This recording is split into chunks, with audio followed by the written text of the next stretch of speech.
So welcome to another episode of Dial It Up with Fawaz, and I'll tell you, it's been an interesting. Dial it up. You like that, right? Dial it up. We have our own branding. You like that? Dial It Up with Fawaz. Dude, you have more brand. You're one of the most well-branded humans I've ever met in my life. You gotta have a brand. It's okay. It's all good. And I got you tea. I'm sure you like it. I didn't get a chance to ask you what you wanted. My wife will be happy that you got me tea. Yeah, it's jasmine green tea. No sugar. Great. Yeah, I Phenomenal. got you. No sugar. I wouldn't do sugar. I'm on a diet, so I can't do sugar. It's tea. Tea is tea is tea as far as I'm concerned. Well, listen, I love having you this morning. It's raining outside. It is a perfect podcast day. Like the weather, we have the window out there. I wish we can show our viewers the window.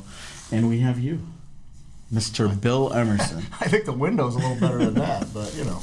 But thank you, sir. It's good to be here. Yeah. So, Bill, listen, it's been an interesting 3-4 weeks now. You're back, and we love it. We appreciate you. It's only been 2 weeks. I bet. It has been 2 weeks? Yeah. And I just wanted to get with you. And I feel like it's important for our team members and everyone around to just get to hear from Bill Emerson. So we're going to spend about 30 minutes. I have some questions, but please, I wanted this to be a conversation between me and you. But we have a lot of, when I look at the tenure of our company, we have a lot of newer folks to join us. That's a fact. And tenure, I mean, when you think about it, 5 years ago is a lot higher than where it's at today. Yep. And there's not a lot of people that know, there's few people that know who Bill Emerson is. I think there's more people than you think, but I would tell you there's a That's why I changed it. Not a lot. I said large few population that only knows me through urban legend. Yeah. So maybe we can just take a moment, just talk about you for a little bit. Like, who's Bill Emerson? How long you've been with the company? So you want to make this journey. as difficult as possible. I'm trying to make it like easy. to I know, but stuff, right? I have some questions. I'll tee you up, but I need this. I kind of need it. I'm just teasing you, man. The floor is yours. Floor is me. Who's What do Bill you Emerson? want? Oh, who's Bill Emerson? By the way, this is a great color on you, man. Thank you. It matches the sneaker. It's really good. So, Fashion. I am someone who just celebrated their 30th anniversary with the organization. Wow. I started on February 1st, 1993 as a mortgage banker at a company called Rock Financial. And I actually answered an advertisement in a newspaper for this job. True story, I got the interview because on the bottom of my resume, it said 1982 Penn State National Champion. That is the reason I got the interview. Anyway, was a mortgage banker here for about 2.5 years, and then asked Dan to have a meeting and said, I'd love to do more in the organization. I think I can. But you know what? At the end of the day, you see what's going on. You know what you call the shots. So if you see something, let me know. Came back to me and said, I want you to pilot this thing called Mortgage in a Box. Mortgage in a Box was the way of doing business over the phone. Right? We were not meeting with people face to face. It was the beginning of the foray of what we then called web centers and what we now are today for Rocket Mortgage. Did that for a bit, went back over and ran a branch system for a little bit, and then in 2000, I think it was in 2000, Dan and Pat McInnes and Jay Farner asked me if I would go run mortgage operations. After a few conversations, I decided I would take that on, which was probably the best thing I could have done because it taught me about the organization in a more broad fashion. Became the CEO of the company on February 1st, 2002. I did that for 15 years. At that February point, 1st is a good date for you. it's an interesting date. Not only is it my start date and the day I became CEO, it's also my best friend's birthday. It's also the day my dad passed away. So it has a very, very important implication for me in my life. It's crazy how the universe works.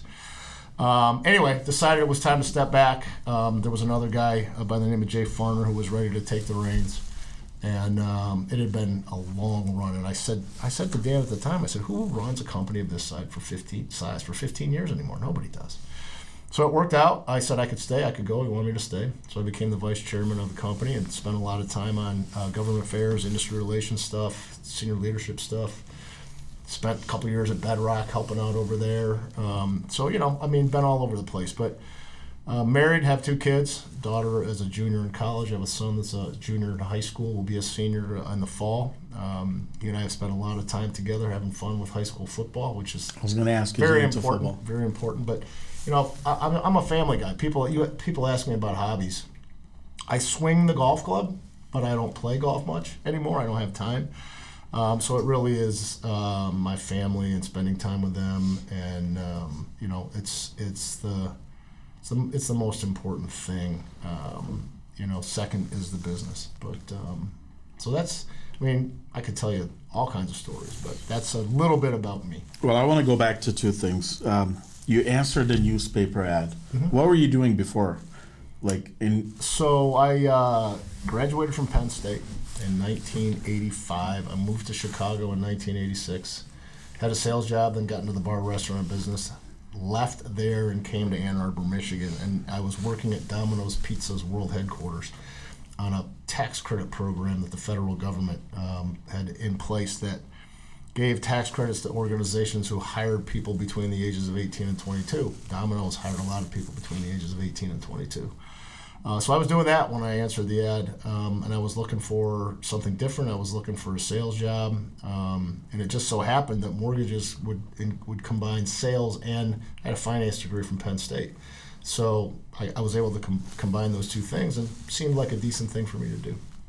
I want to go back. You mentioned that you asked for a meeting. You were in banking. Mm-hmm. You were a banker, and then you asked for a meeting with Dan, and you said you want to take on more responsibilities. Mm-hmm. Can you walk me through that? Because I feel like that was a defining moment in your career. You made a decision. Yeah. To meet with Dan. Like what made you? What caused you to make that decision? And what at what point? How long were you in banking before you went to ask Dan for a meeting? So I'm a person that believes change is the only way you can grow. And I came in here, and I'm a team person by nature. I like teams. I like being involved in teams. Mortgage banking can be more of an individual sport at times, right? You're really working on your business. You're really helping your clients, even though they're the company's clients. At the end of the day, it's how you as an individual perform. And after about 2 years, I started to realize that I had spent way too much time worrying about me and not enough time doing what I really like to do, which is interacting with teams and helping to build teams. And so I figured I got nothing to lose. We're a smaller organization at the time. By the way, when I started here, we had 25 mortgage bankers in the company. Incredible. So a couple years after, I'm like, I got nothing to lose. I'll ask Dan for a meeting. He was always accessible, and he agreed. And I just wanted to find an opportunity to help in any way that I could. And when you think about our organization back then, I think our average age at that time was about 24.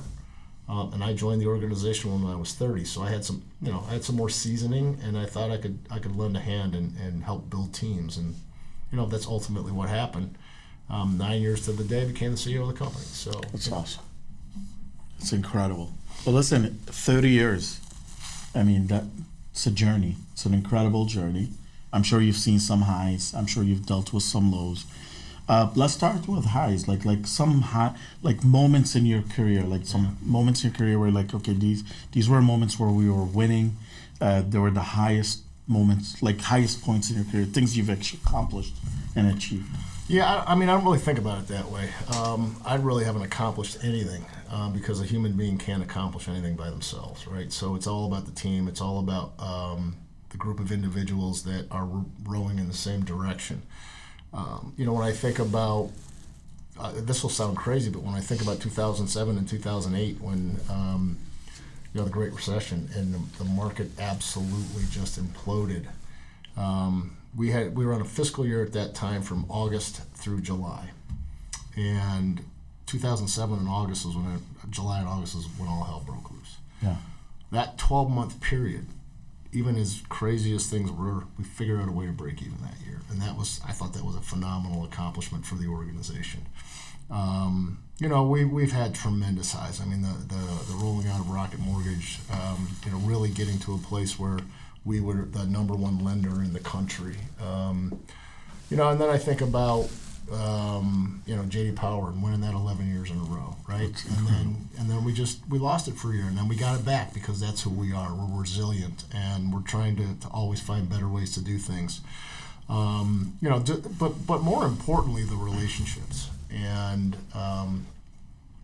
the outcomes that we have been able to affect for human beings who have come to work at this organization. I've built tremendous friendships, but I've also watched people grow in ways that they probably never believed they could grow when they first came in the front door of this place. So, those are the things, when I really boil it all down, it's seeing the growth of people in this organization, seeing the opportunity, seeing the fact that we've been able to move to the city of Detroit and have an impact on a great American city, and all the progress that we've made to be able to do that.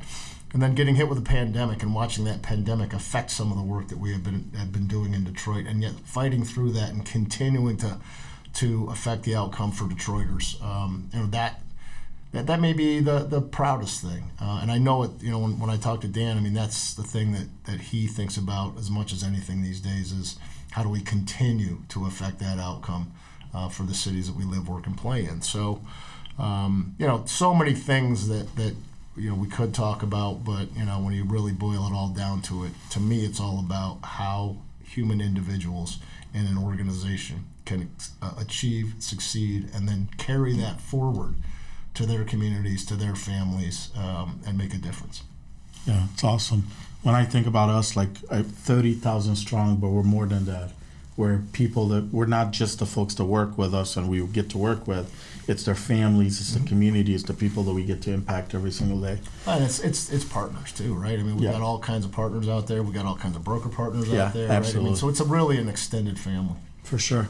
You talked about the pandemic, and I'll tell you, last couple of years, pandemic, and it was just, by the way, I was literally just having a conversation with my sister. First, when COVID just started, I mean, you had your groceries delivered and someone would park on the street. You won't even let them get on your driveway. Can you imagine? That was 2 years ago. And then we saw the market changed, and 2022 was not very gentle. We're seeing some momentum, like things are shifting a little bit. Not a lot, but you're seeing some changes. Sure. What are your thoughts on what 2023 versus 2022? It's early, and I've been back involved for a couple of weeks, so I'm not sure I can prognosticate a whole lot for you. 2022 was a really interesting year. When you see yourself with rates at 2.5% to 3%, and then about 6-8 months later they're as high as 8%. I've never seen that happen in my career. The only time I saw something similar was 1994, when rates were around 7% and they went to 10% in about 5 months. Had a similar impact, right? It just caused refinances at that particular point to kind of dry up, and you really had to focus on purchase and do a lot of the things that's happening in the marketplace today. I don't know that 23 is going to be any easier than 22. I was just looking at something over the weekend, and the economy is not slowing quite the way the Fed thought it was going to. I think the Fed's going to have to continue to raise interest rates. There's a decent chance if that happens, you're going to push the country into a recession at some point. I'm not even sure that housing isn't starting to get itself there because of what's happened from an interest rate perspective. So, I'm not much of a prognosticator. What I want to do is make sure that we as an organization are blocking and tackling every day, and that we're executing on our business plan. And if we do that and we do it well, everything else will take care of itself. That's awesome. I've heard you before say, listen, have a belief system and stick to it. That's several times I've heard you say it. Can you tell me a little bit more about that? What's your belief system? What's Bill Emerson belief system look like? Well, so first of all, that comes from our isms. My favorite ism is, you will see it when you believe it.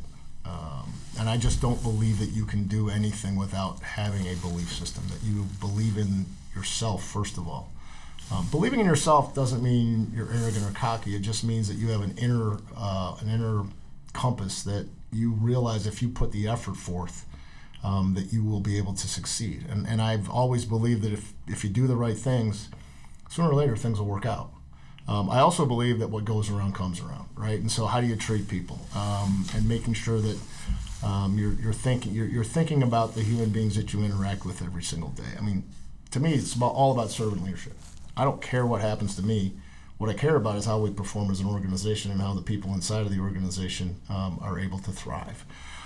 And so, if we do those things, we'll be successful. And so, I think anybody who's ever built anything great has had a belief system deep inside, because the world, and more so now than even years ago when I used to start thinking about this, The naysayers of the world exist everywhere. Negativity is all over the place. People would be happy to take you down, drag you down, right? And find every reason in the world why what you're doing is dumb. You shouldn't be doing it. They'll give you excuses to why you shouldn't do it. Of course. And so, I mean, if you can't have a belief system in what you're trying to accomplish and help other people have a similar one in an organization, it's going to be really hard to succeed. So you have to be able to ignore noise.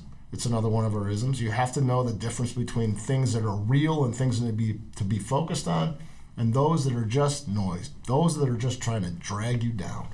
And so that's why belief systems matter. A positive belief system matters. The ability to continuously have the right perspective on what's going on. We as human beings lose perspective all the time. And so I think part of our responsibility is to pick each other up. When, if we see somebody who's kind of going down a path where they just have lost that perspective, how can we affect that? How can we help them get back on track? So that's, that's how I think. I believe in this organization. I believe in what we're capable of doing, regardless of the results, right? And if you don't have that at the core, none of the rest of the results are going to matter, because you'll never achieve your full potential. It's well said. I was talking to our sales team earlier this morning. We do our sales call every Monday. You mean that one you wanted me to join you on? I tried. You could get me to come in, but I'm doing the podcast because I got nothing else going on in the world except hanging out with you all morning. Hey, since you're going to do so, you left me. You left me. What do you call it? You left me hanging. You didn't reply to my text. I did reply to you. You did not. Yes, I did. I said I was hoping. I said, yeah, right. And that when you got my response was not responding to the second part because there was no way I was going to make it. Because you didn't appreciate it. No, I always appreciate it. So I love the it's the Wayne Gretzky. You miss 100% of the shots you never take, right? Yeah. Look, I'm grateful that we have you for the 45 minutes. Look, speaking of perspective and really sometimes you have to think about appreciate what you have. Mm-hmm. This morning I shared with our sales team, I drive every single morning on the lodge, and then I take the exit, the Howard exit, and there's the bookstore on the corner, the King bookstore. Yep. And every morning around 5:30, 6, there's a homeless person sleeping under the awning of that bookstore. Every single morning. And every time I'm like, man, it's so it's like God's message to me every morning to realize what I have and appreciate what I have. Today, I was running late, and I pulled up on that exit around 7 a.m., and this person was picking up. It was the first time I've ever seen this person all week. And he was picking up his stuff, but I'm telling you, I was amazed by the details. I literally sat at the light, watching this person pick up his blanket, fold it neatly, fold all his stuff in that literally 2x2. Mm-hmm. Not even no human should ever live in that spot, but he was so careful to pick it all up. And at that moment, I'm like, this person appreciates what you have. Mm-hmm. I didn't watch someone banging on the door, mad or anything. No, it was someone that was really, really taking care of what he had. Swept, watch him clean up where he stayed. And that person appreciated what he has at that moment. Right. And a lot of times, we get so busy and we go into this world where we don't see the positive things about life and the things that we have. And you know what?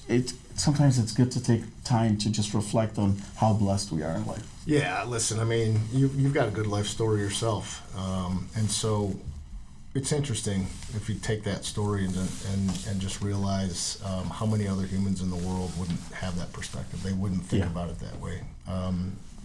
And that person has every right to feel poorly about themselves or to be a victim, but that's not the way they were behaving in your eyes, right? And so, it's one of the things that keeps me awake when I think about where we are as a society, right? I mean, it's a very, very narcissistic, it's all about me society.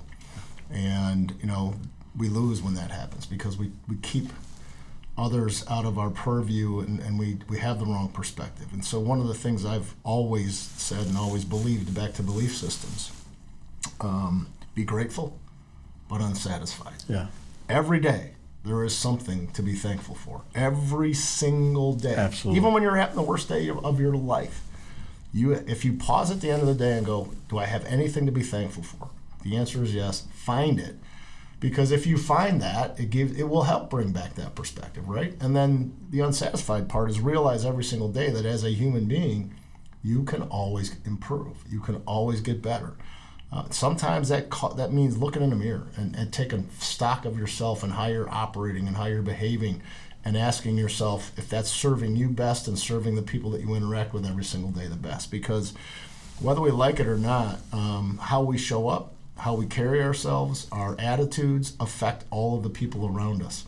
And why cause anybody else any more angst or pain based off of your behavior? Bring them along with you and help them get better simply by you having a positive attitude.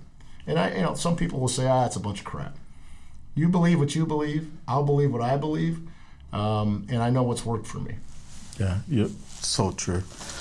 Going back, look, it's been 2 weeks, interim CEO of Rocket. Mm-hmm. What does the role look like for you? Like, I know you're still thinking about the role, but like, what do you envision the role look like? What is like one thing you want to tackle or one thing you're excited about? Listen, it's CEO, right? So for me right now, it's just getting reacclimated. I mean, having lots of conversations, taking a look at the organization. There's so many good things that are going on with this place, and so to me, that's incredible, right? Regardless of the marketplace. I mean, we've done some phenomenal things. We've really integrated at Rocket Money. I mean, we have done a great job building the rewards program, and we got other things that are coming as a result of that. We got the mortgage company scrapping every single day, and so and plenty of other folks in this company that are trying to find ways to continue to add and improve. I think as always, what I would think about this organization, Jay laid out 5 things to think about at the last update, and those are all good things. Actually, 2 of those things I would translate into ISMs. Every client, every time, no exceptions, no excuses, and we are the they. And I think those are two very important ones. But I kind of think about the organization right now in 3 ways. What's best? It's an outcome-focused event. What's best for the company? What's best for our team members, and what's best for our clients. And if we keep those 3 things in mind, I actually think that's a virtuous cycle, right? Realizing what's best for the organization is the starting point. And then if we take care of our team members, they'll take care of our clients. If we take care of our clients will take care of the organization, because they'll want to do business, they'll want to refer other people to do business. And by the way, client is a broad term, right? We have the clients that we literally interact with every single day that we're doing mortgages for. We have real estate agents who are clients that we're interacting with every day, whether that be homes or whether that be mortgage. We have our broker partners that are clients, right? I mean, so clients is a bigger term, or has a different definition than it may have had for us in the past. But it's all relevant, right? I mean, we've got to keep all of our constituents in mind. And if we do those things and we do them well, then we will succeed in the long run. It may be difficult in the short run, but we will succeed in the long run. And that's going to be the 3 pillars I really try to focus on as I get more acclimated and Jay and I work on the transition. And frankly, at the end of the day, it's probably where my strength lies. Company, team member, and client. I'm going to give a plug to Rocket Money. I actually received my Rocket Money card. Well, look at you. But here's I'm serious. You're talking about the credit card. Yeah, credit card. Mm-hmm. But Bill, I'm not joking. I have a good card here, and I got it in the very nice packaging, but I was shocked to the packaging. Yeah. It was like a note card. And then when I opened it, it like pulled. I mean, I looked at it and I literally, as soon as I saw it, I laughed because I know who we are, and I'm like, of course we're gonna do this. But I've never seen anything like it was incredible. So a plug for Rocket Money. That's the 20th ism, right? Yeah. The packaging is as important as the content. Yes, absolutely. So yeah, do you have the card? I do not. I was going to compare limits, but I'm sure. I do not. When you do, I'm in the process. If you want, I know someone. I can help you out. I got you. That. Thank you. All right, kind of you. It's always you're a giving kind of guy, man. I've got your back. Listen, culture is everything. We know that. I know you're a huge champion of culture. What do you think? Like when it comes to culture, like why do you think culture is so important in any organization? The way I think about it, and I've said this for years, culture eats strategy for breakfast. You can have the greatest strategy, you can have the greatest technology. It still comes down to the humans who are interacting with it, building it, creating it, and how they feel about what they're doing, how they feel about the place that they work. And that's what culture is. And if you do it right, and people see that culture literally in living color every single day, then it helps guide them in the path that they're going down. And when Dan created the original ISMs, and we talk about this culture, the reason for that was that at the end of the day, we all run out of time. There's only 24 hours in a day, right? And so if you're going to have a large organization trying to move in a direction, how do you get them grounded in what the right things are to focus on when you can't be everywhere, right? And you really want an organization to function bottoms up, top down, all the way through the middle. And that's a culture. And that's, creating the vision of who we are as an organization, and who we are is defined by those isms and that culture, so that when you make a decision, you ask yourself, does it align with who we are? And if the answer is yes, go do it. Yeah. And if it doesn't align with who we are, and we've defined who we are, right, in those 20 isms and the presentations that we do for people when they come in the door, then change it so that it is who we are, and then go do it. And it empowers the team members to create, to think, and it doesn't have to just come down to the two eyeballs of the CEO, as Dan would say, the two eyeballs of the CEO or the two eyeballs of the chairman, right? You want everybody involved in the process. So great. 2 questions for you. Last 2. One piece of advice for leaders, team members from Bill Emerson. That's a good question. I mean, actually, I'd cascade back to what I just talked about with outcomes, company, team members, and clients, and really making that our focus as leaders. And as leaders, probably our biggest focus and our biggest client is our team member, right? How do we interact with them? Yeah. How are we helping them grow? Are we helping them overcome obstacles? Are we showing them how to overcome them themselves so they become better at it, right? Because a lot of times, you think about it from a parent's perspective. If you knock down every roadblock that your kid ever has to face so they never have to face adversity, it's going to be real hard to live in the real world, right? Yep. And adversity is a part of life, and how you deal with that, how you approach that, your mentality to approaching that, your attitude towards approaching that will say everything about your ability to survive. And I think, when you think about it from a leadership perspective, it's that push-pull of how do I help, but how do I not help too much, right? How do I listen, but how do I create an opportunity for that person to flourish? And, if we really keep that in mind, if we really realize that as leaders, we are here to help our team members achieve and grow, then we will be okay. And people, when people find success, they feel better about everything. So let's help them find success wherever we can. And it isn't going to be like that every single day. There's going to be days where we have to go home and go, got to check myself, right? It wasn't a great day, and that's where the grateful but unsatisfied comes in, because you can find something in that day that you can build off for the next day in a positive way. Yeah, it's all about how you see things and how you think about things. There's always something good that you can find if you really want to look for it. Absolutely. Well, but you have to want to. Dan used to say, you got to be open for business, right? I've said for years, feedback is a gift, right? But it's only a gift if you're willing to take it, to receive it, right? Yeah. To leave the emotion out of it, yes. and ask yourself, well, I'm getting it for a reason. What can I do with this, right? If I'm an outcome-focused human being, right, and I'm not concerned about my own agenda, an individual agenda in an organization, unless that individual agenda is absolutely aligned with the company outcome, it's almost irrelevant, right? Because that you have to figure out a way to move forward. And I said this before, row in the same direction, right? And if you do that, man, are you a powerful organization. Speaking of feedback, Chad Weinbaum taught me, I mean, it's hard. You want feedback, but sometimes it's all human beings. It's hard when you get the feedback. So Chad Weinbaum. Ask yourself why though. Why is it hard? Why is it hard? Why do we resist? So you let your emotions get in front of you and stuff. So Chad once taught me, like, hey, if you received feedback, don't even answer or even react and sleep on it for 24 hours. And I'll tell you, for anyone that's listening, like if you do that, your answers will be a lot different. Your thought process is different because you're not as emotional as when you were getting that feedback. It's great. Pause, think, and act. Yes, sir. All right, last question. If you thought that was a good question, I have a great question for you.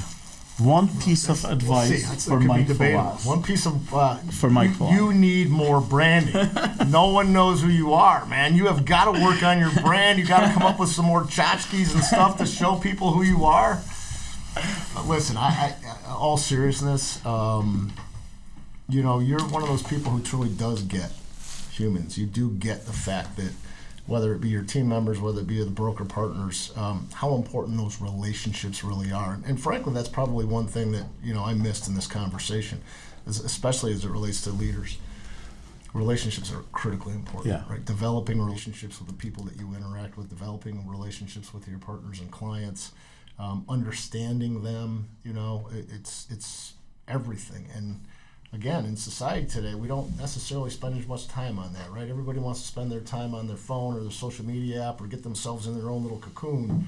But at the end of the day, when the chips are down and you need help and you need the ability for others to participate, if you don't have any relationships, you got nobody to call. You got nobody to have you come, you know, give you a little bit of help. And so, very, very critically important relationships in life. Bill, thank you. I appreciate you. Really, it's been fun. I love talking to you, spending time with you. I mean, seriously, it's knowledge. You're a very humble person. Thank you. And I appreciate that. I really do, a lot. Yeah, listen, man. I'm just another human being like everybody else. We all, you know, we have very, very similar things. It's, the Maya Angelou quote is one of my favorites. We are more alike, my friends, than we are unalike. And if we actually all thought that way a little bit more, we'd probably all be in better shape and better off. Absolutely. Well, that's it for us. Another episode of Dial It Up with Fawaz. Appreciate you all, and as always, let's dial it up. Boom shakalaka.